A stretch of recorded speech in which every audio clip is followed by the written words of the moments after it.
When you think of the public health department, what do you think of? Flu shots? Educational materials?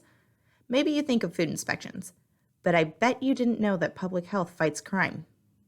Sort of. Kind of. Maybe? Okay, well, not really, but public health disease investigations can help contribute information to criminal investigations. In fact, public health played a key role in the first criminal conviction for a violation of federal food safety laws. Not so long ago, for some of us anyway, the United States experienced many outbreaks of foodborne illnesses. Throughout the 1990s, two major outbreaks were linked to a bacteria called Escherichia coli O157H7, more commonly known as E. coli. Since there are many different types of E. coli, we'll refer to this specific type as O157H7. O157H7 can cause severe diarrhea, stomach cramps, and occasionally a fever. Most people notice symptoms 3 to 4 days after they've been infected, but symptoms can start anytime between 1 day and 2 weeks from the time the person was infected. A small number of people can develop hemolytic uremic syndrome, HUS, which can lead to kidney failure and death. Children under 5 years old are at the highest risk for developing HUS. The first major outbreak of O157H7 in the United States during the 90s was linked to contaminated beef patties served at Jack in the Box. The bacteria infected over 700 people in 4 states, caused 171 hospitalizations and 4 deaths. Following this outbreak, Jack in the Box was required to change their grilling practices to make their hamburgers safe. You see, what happened was the beef patties that were being served to customers weren't being cooked to a safe temperature, and the bacteria was allowed to survive and spread. Unfortunately, this meant that a lot of people became severely ill. While only 4 died, about 178 people were left with permanent injury, including kidney and brain damage. That was the first major outbreak, and it set a precedent. Jack in the Box paid out $50 million in a class action lawsuit and $15.6 million to one family in particular. That being said, you would think that every company would do anything and everything to make sure it didn't happen to them. Well, that wasn't the case.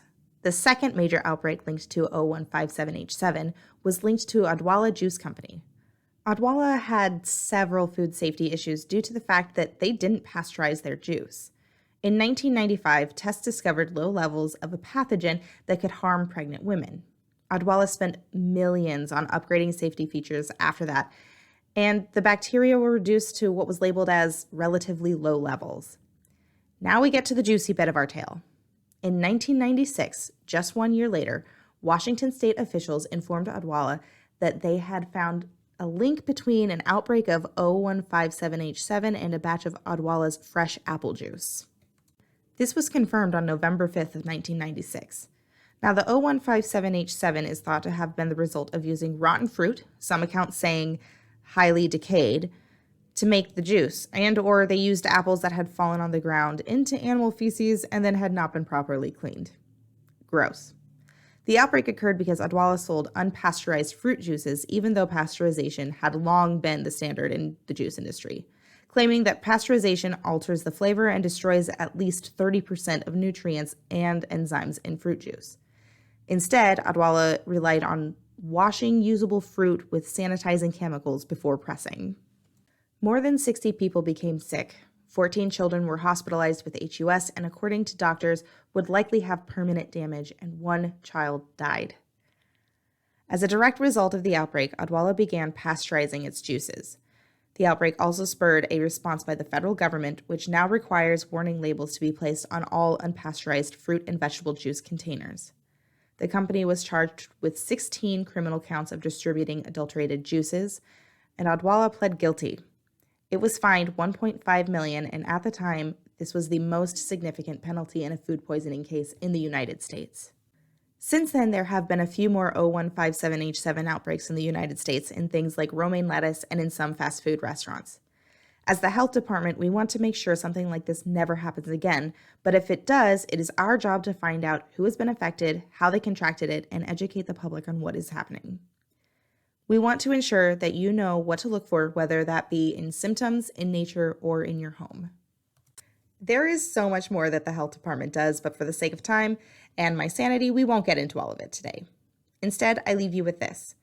As Labor Day rolls around, be sure to follow these tips to ensure that you don't get sick.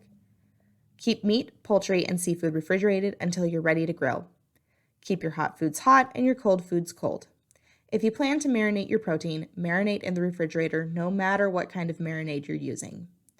Use a food thermometer to ensure meat is cooked hot enough to kill harmful germs.